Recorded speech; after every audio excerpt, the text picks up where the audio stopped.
Hola, muy buenas noches, ¿cómo están todos? Yo soy la hermana Dulce María. Hoy es martes 11 de junio de 2024 y vamos a continuar con esta lectura de Misterio de Iniquidad. Vamos a seguir platicando de Magisterio Infalible, Extraordinario u Ordinario. Vamos a hacer una oración. En el nombre del Padre, y del Hijo, y del Espíritu Santo. Amén. Ave María, gratia plena, Dominus tecum, benedicta tu in mulieribus et benedictus fructus ventris tui, Iesus. Sancta María, Mater Dei, ora pro nobis peccatoribus, nunc et in hora mortis nostre. Amén. En el nombre del Padre, y del Hijo, y del Espíritu Santo. Amén. Que Dios nos dé el entendimiento para poder comprender todas estas verdades que no son al principio tan fáciles, pero cuando uno va avanzando, va comprendiendo, y este libro ayuda mucho para iniciar.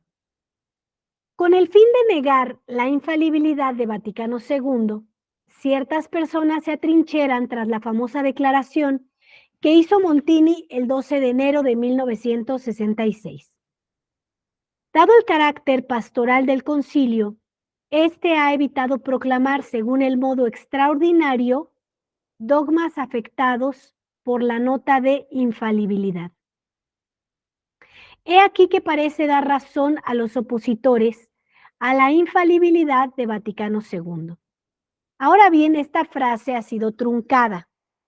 No nos hemos contentado con el texto amputado del discurso de Montini, sino que leímos también la sucesión reportada del Observatore Romano del 13 de enero de 1966. Dado el carácter pastoral del concilio, este ha evitado proclamar, según el modo extraordinario, dogmas afectados de la nota de la infalibilidad.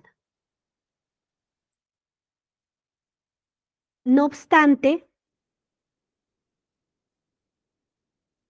el concilio ha atribuido a sus enseñanzas la autoridad del magisterio supremo ordinario. Montini asimila luego a Vaticano II un magisterio ordinario. Ahora bien, como lo enseña Vaticano I, Dei Filius, capítulo 3, el magisterio ordinario es él también siempre infalible. A decir verdad, esta declaración de Montini es bastante extraña. Clasifica un concilio, o aún más, conciliábulo, en la rúbrica magisterio ordinario, cometiendo así un error de clasificación grosero. Pues por definición todo concilio, y con más razón un concilio general, hace siempre parte del magisterio extraordinario. Diga lo que diga Montini, Vaticano II forma parte del magisterio extraordinario y no del magisterio ordinario.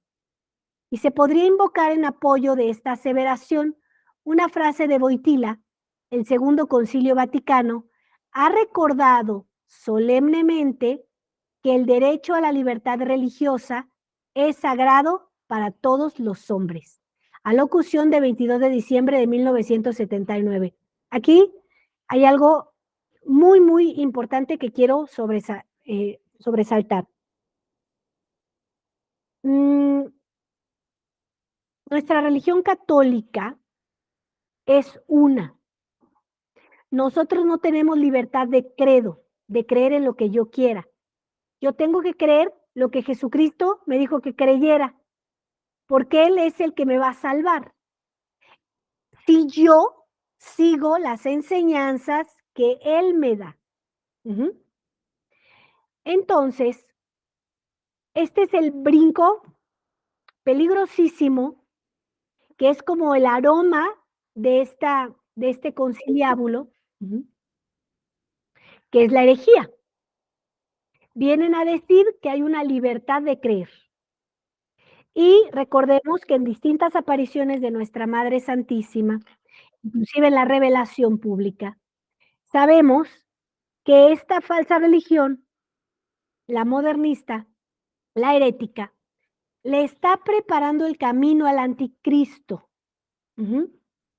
esta idea de que cada quien crea en lo que quiera, esta idea de preparar templos donde nadie se ofenda y todos puedan ir a rezar, donde no hay un crucifijo, eh, donde hay un universo y un mundo. Alguna vez vi un templo donde habían colgado en el centro un planeta Tierra. Estas ideologías son anticristianas. Entonces, imagínate que por 1958 años siempre ha sido todo igual. Si tú vas a un país como México o ibas a un país como Estados Unidos o Canadá o España, la misa era exactamente la misma, no había cambios. Tú podías llevar tu misal y seguirlo allá, no había cambios. Entonces, hay un brinco grave a través de este conciliábulo.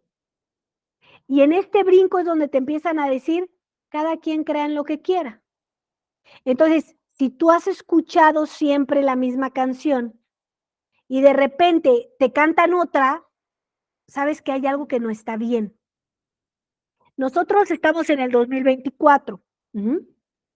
Si nosotros hemos experimentado un enfriamiento de la fe católica.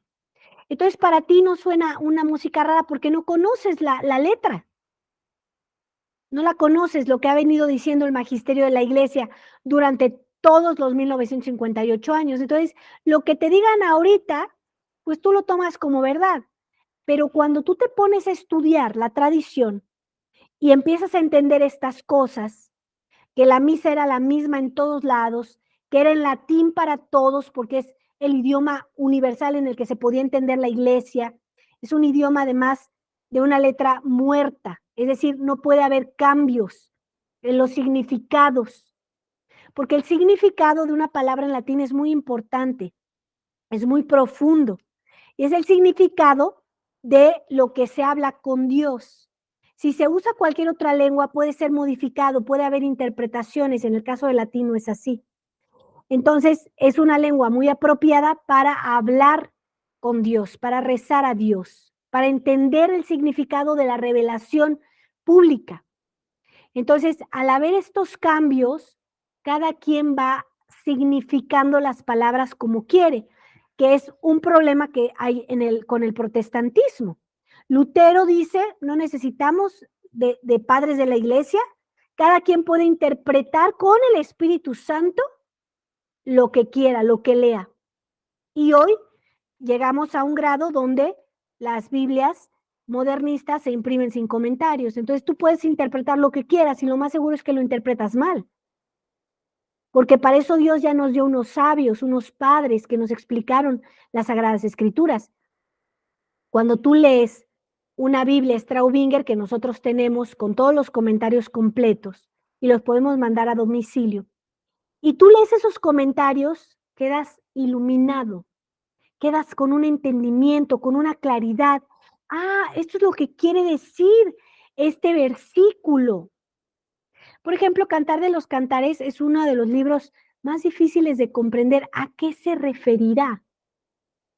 Y bueno, ni siquiera los autores sagrados se hacen los sabios, los que interpretan, los padres, sino que dicen, ¿no? Esto significa, pero también puede significar esto, ¿sí? Entonces, tú vas adquiriendo una sabiduría que proviene de esos sabios que Dios nos ha dado. Entonces, todo ha ido cambiándose. Entonces, tú llegas con lo nuevo, con los protestantes que están en cada esquina, y entonces ellos leen lo que quieren, interpretan como quieren, ¿no? Mezclan como quieren, ¿no? La nueva era con la palabra de Dios, y entonces, pues esto se vuelve complicado. Por eso te hago todas estas referencias, porque para ti puede parecer como que todo está normal. Esto te puede parecer raro, ¿no? Libertad de credo. No sé de qué año seas, pero los que han nacido a partir del 58 con todos estos cambios, ¿no? Los que han nacido en los 80s, ya esto lo tienen muy, muy entendido. Cada quien puede creer lo que quiera, pero es falso. Jesucristo dijo, yo soy el camino, la verdad y la vida. Y tengo una iglesia que es la católica. ¿Qué es la tradicional? Entonces, por eso me tomo este tiempo para explicarte y ampliarte la situación que pudieras no estar comprendiendo, pues, para que puedas tener un mayor entendimiento. Se podría todavía aludir a su motu propio, Ecclesia Dei del 22 de julio de 1988, que asimila a Vaticano II al magisterio extraordinario, porque lo coloca entre los concilios ecuménicos, que son del dominio por definición del magisterio extraordinario. El resultado al cual ha arribado el movimiento promovido por Monseñor Lefebvre puede y debe ser una ocasión para todos los fieles católicos de reflexionar sinceramente sobre su propia fidelidad a la tradición de la Iglesia, auténticamente interpretada por el magisterio eclesiástico, ordinario y extraordinario, especialmente en los concilios ecuménicos desde Nicea a Vaticano II.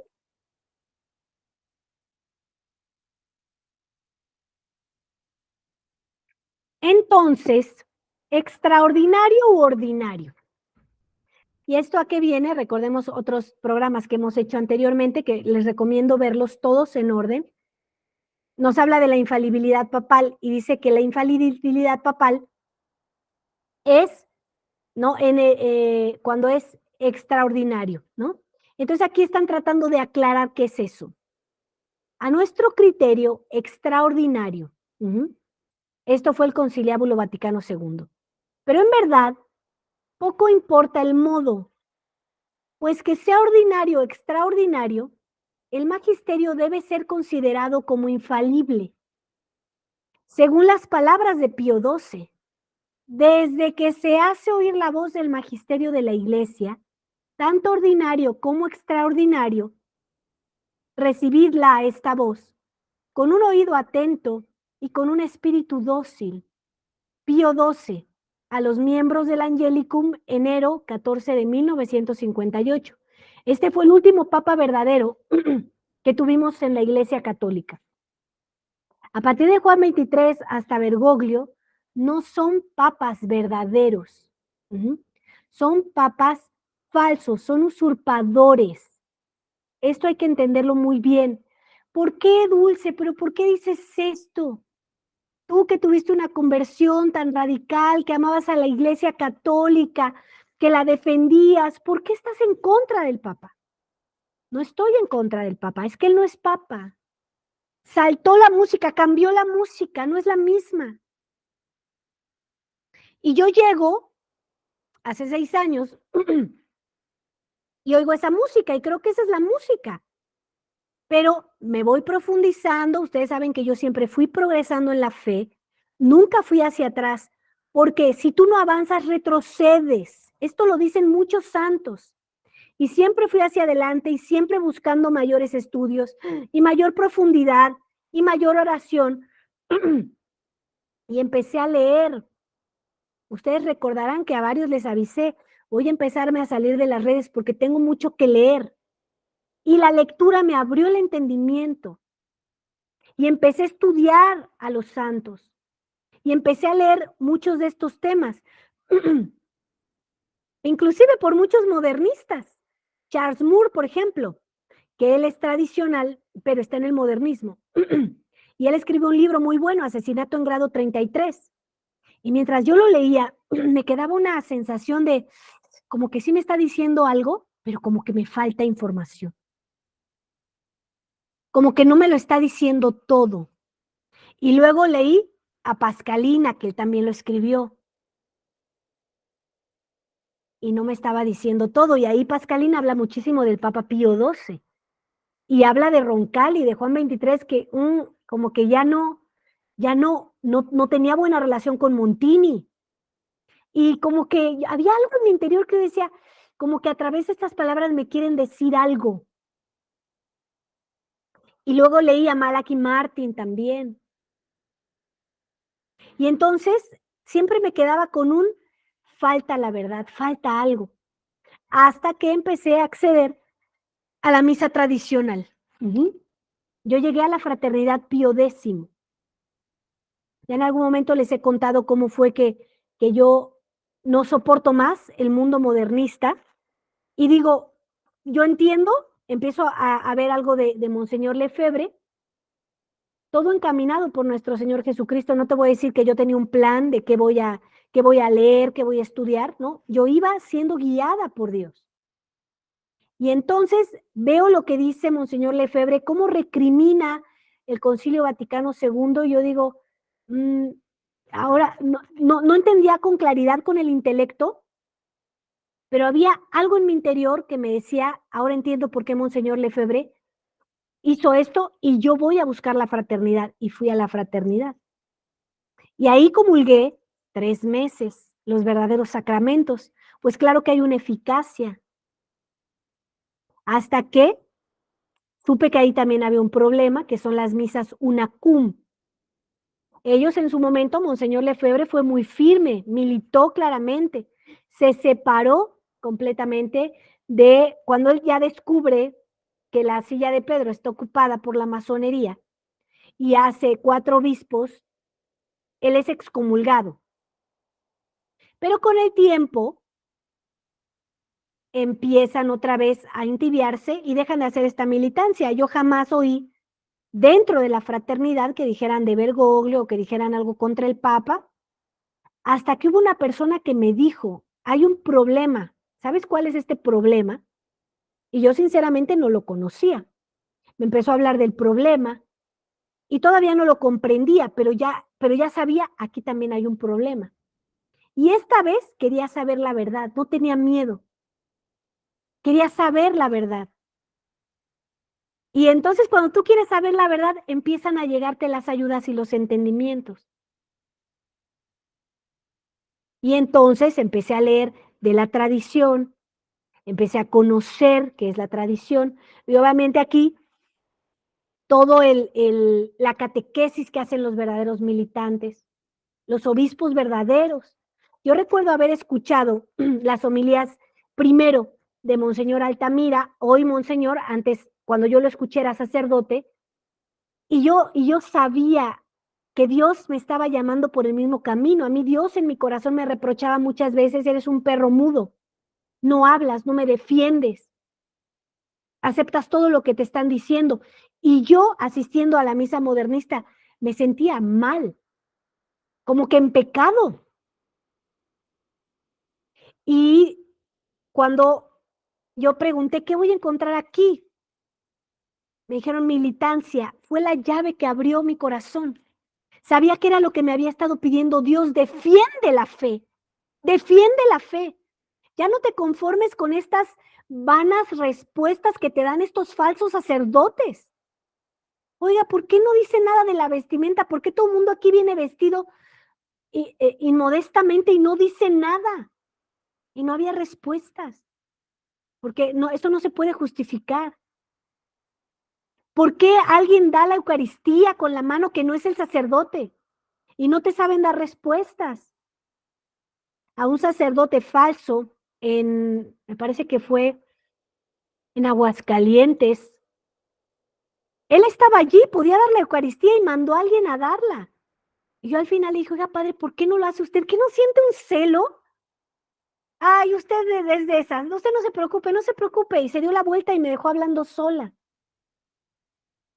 Entonces ahora comprendo, porque ahí no hay respuestas, es que todo lo que se está haciendo ahí está contra Dios. Y cuando escucho a Monseñor Altamira y luego escucho a Monseñor Rodrigo da Silva y escucho a sus sacerdotes, me doy cuenta, esta es la verdad. Me bastó escucharlos. Y como oveja escuché al verdadero pastor. Dije, aquí es, aquí es. Y me gusta muchísimo porque aquí hay demasiada corrección. Muchísima corrección. Nos traen, bueno, así por la recta, por la recta. Esta es la verdadera iglesia católica. Es donde hay santidad. Allá no hay santidad. No hay santidad. Allá yo no recuerdo ni uno solo falso sacerdote que me hubiera dicho, a ver, Dulce, estás en esto, estás pecando de esto, te tienes que esforzar, tienes que pedir la perseverancia, tienes que rezar. Era como entrabas al confesionario y era de, sí, listo, ya, bye. Casi, casi entrabas al confesionario y había cosas que son pecado y te decían, bueno, no exagere, tampoco es tan grave. Entonces, cuando tú escuchas la verdadera militancia, te das cuenta cómo esto es muy importante, tremendamente importante, y cómo el modernismo te la va robando. Dice León XIII, cada vez que la palabra de este magisterio declare que tal o cual verdad hace parte del conjunto de la doctrina divinamente revelada, cada uno debe creer con certeza que esto es verdad. Al fin de Dignitatis Humanae, Montini aprueba todo el texto, haciendo jugar su autoridad suprema de sedicente, vicario de Cristo. Todo el conjunto y cada uno de los puntos que han sido decretados en esta declaración han complacido a los padres. Y nosotros, por el poder apostólico, confiado por Cristo, en unión con los venerables padres, los aprobamos en el Espíritu Santo. Los decretamos, los establecemos y ordenamos que esto que ha sido establecido en concilio sea promulgado para gloria de Dios. Roma, en San Pedro, el 7 de diciembre de 1965. Yo, Paulo, obispo de la Iglesia Católica. A partir de Vaticano II, la libertad de cultos hace parte de la fe católica. Esto no puede ser. No hay libertad de cultos. ¿Queremos la vida eterna? Solo tenemos la libertad de creerle a Cristo. Tienes la libertad siempre, te la dio Dios, de creerle o de no creerle. Pero si decides creer, es por aquí. Si decides no creer, cualquier camino da igual. De cualquier manera irás al infierno, innegablemente, porque solo por la Iglesia Católica hay salvación. Entonces, esto de la libertad de cultos es un grave engaño. No puedes aceptarlo. Entonces, aquí es donde se abre esta libertad de cultos.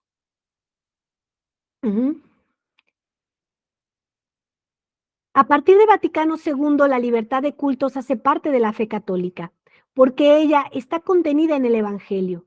Negarlo sería, según los propios términos de Montini citados arriba, ir contra el veredicto del Espíritu Santo que ha hablado por el órgano de un concilio ecuménico infalible. Wojtyla, por su parte, aprueba el Catecismo de la Iglesia Católica. París, 1992, cambia el catecismo, cambia la fe católica. La infalibilidad prometida a la Iglesia reside también en el cuerpo de los obispos cuando ejerce su magisterio supremo en unión con el sucesor de Pedro, sobre todo en un concilio ecuménico. Cuando por su magisterio supremo la Iglesia propone alguna cosa, a creer como siendo revelada por Dios y como enseñanza de Cristo. Es necesario adherir en la obediencia de la fe a tales definiciones. Si se comparan los términos de este catecismo con aquellos de Dignitatis Humanae, surge que Vaticano II reúne las condiciones de infalibilidad, revelado por Dios, raíces de la revelación divina, enseñanza de Cristo, doctrina recibida de Cristo.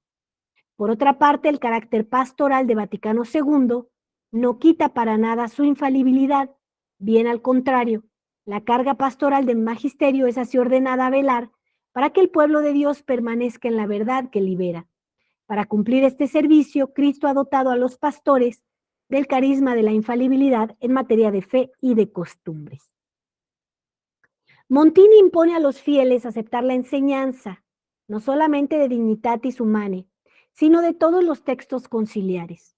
En su alocución del 12 de enero de 1966, decía en efecto, el concilio ha atribuido a sus enseñanzas la autoridad del magisterio supremo ordinario, el cual es tan manifiestamente auténtico que debe ser acogido por todos los fieles según las normas que les ha asignado el concilio, tenida cuenta la naturaleza y el fin de cada documento. Montini hace anexar al Lumen Gentium una declaración, cuya lectura en el aula conciliar por Felici, secretario del conciliábulo, había ya ordenado. Se ha demandado qué calificación teológica debe ser atribuida a la doctrina que es expuesta en este esquema. La comisión doctrinal ha respondido que se reporta a las reglas generales conocidas por todos y reenvía su declaración el 6 de marzo de 1964.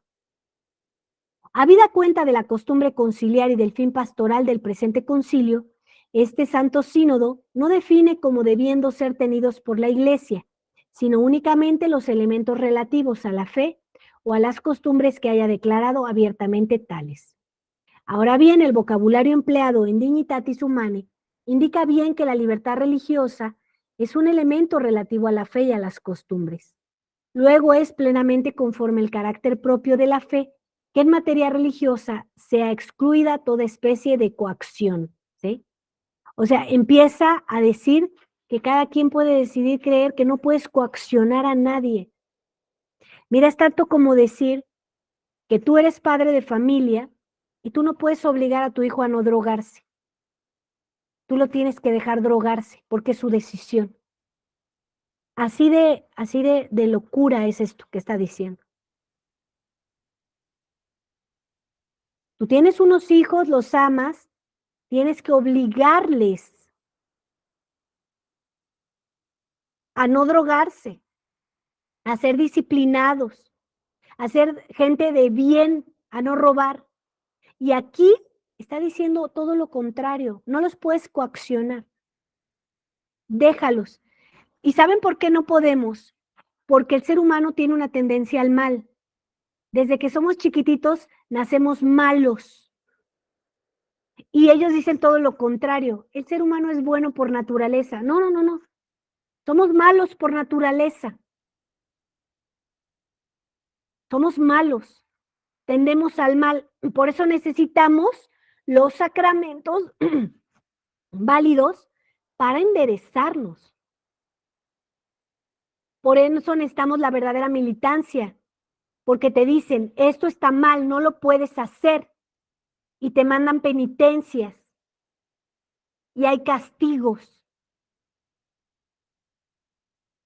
Entonces, por supuesto que se debe coaccionar. Se debe hablar del infierno porque es una realidad. Y cuando tú piensas que hoy podría ser el último día de tu vida y te comportaste como un demonio, sabes que podrías ir al infierno. Y te dejas de comportar mal porque quieres ir al cielo con Dios. Entonces ellos dejaron de coaccionar y dejaron de predicar y dejaron de decir la verdad y ahora dicen mentiras. Que el infierno está vacío, que todos van al cielo, que Dios es muy bueno, que tiene misericordia, que tú nada más te eches esa falsa coronilla de la misericordia de 5 minutos y te vas a salvar. Por el amor de Dios, si tú te mueres en pecado mortal, te vas a ir al infierno, no te vas a salvar.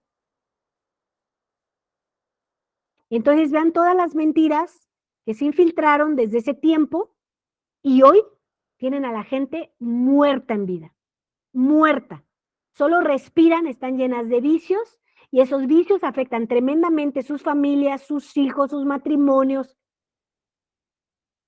Entonces, tenemos que ser muy claros, muy entendidos y empezar a conocer la verdadera fe, la verdadera información que nos dejó nuestro Señor Jesucristo para salvarnos, para un día poder estar en el cielo. No te digo que va a ser fácil, son cambios difíciles, son cambios duros, son cambios que implican muchos esfuerzos, pero Jesucristo lo vale completamente. Lo dicen los santos cuando están en el cielo, hubiera sufrido un poco más, hubiera aguantado más, hubiera pedido más gracia para sufrir más, comparado con todos los niveles preciosos que hay allá en el cielo. Recuerden que el 4, 5 y 6 de octubre tenemos un retiro con su excelencia reverendísima Monseñor Rodrigo da Silva, los hijos victoriosos de María Santísima. Nuestra Madre está llamando para que tú puedas experimentar la verdadera doctrina, la verdadera fe y verdaderos sacramentos. Vamos a despedirnos, ya están las inscripciones, también hay información, hablé un poquito más del retiro en un video que subí hoy para que lo puedan ver y puedan tener más entendimiento y puedan asistir. Los cupos están limitados, no se vayan a quedar para el final, váyanse inscribiendo, pueden dar un anticipo, ir dando pagos, ¿sí? Para que puedan asistir. Hay aeropuerto internacional en el lugar, así que pueden venir de todas partes del mundo. Rezamos por su excelencia reverendísima Monseñor Rodrigo da Silva, dando gracias a la Santísima Trinidad por el privilegio inmenso que es para nuestra Iglesia Católica. Le pedimos que lo defiendan, que lo bendigan, que lo protejan y que lo hagan santo. Pater noster, qui es in celi sanctificetur nomen tuum, adveniat regnum tuum, fiat voluntas tua sicut in cielo et in terra, panem nostrum quotidianum da nobis hodie, et dimite nobis debita nostra, sicut et nos dimitimus debitoribus nostris, et ne nos inducas in tentationem, sed libera nos a malo. Amén. Ave Maria, gratia plena, Dominus tecum, benedicta tu in mulieribus et benedictus fructus ventris tui, Iesus. Santa Maria, Mater Dei, ora pro nobis peccatoribus, nunc et in hora mortis nostre. Amén. Gloria Patri et Filio et Spiritui Sancto, sicut erat in principio et nunc et semper et in saecula saeculorum. Amén. En el nombre del Padre, del Hijo y del Espíritu Santo, que Dios me los bendiga y nos vemos primeramente Dios el próximo lunes. Mañana no me será posible asistir porque vamos a estar ensayando, vamos a cantar en una misa pontifical en un lugar que nos invitaron, entonces también para irles avisando que el día jueves no hay misa, mañana sí hay misa, pero el día jueves no hay misa y es altamente probable que tampoco va a haber adoración al Santísimo porque lo más seguro es que regresemos ya muy noche, pero bueno, el viernes tenemos otra vez la misa. Que Dios les bendiga y nos vemos el día lunes, si así Dios nos lo permite.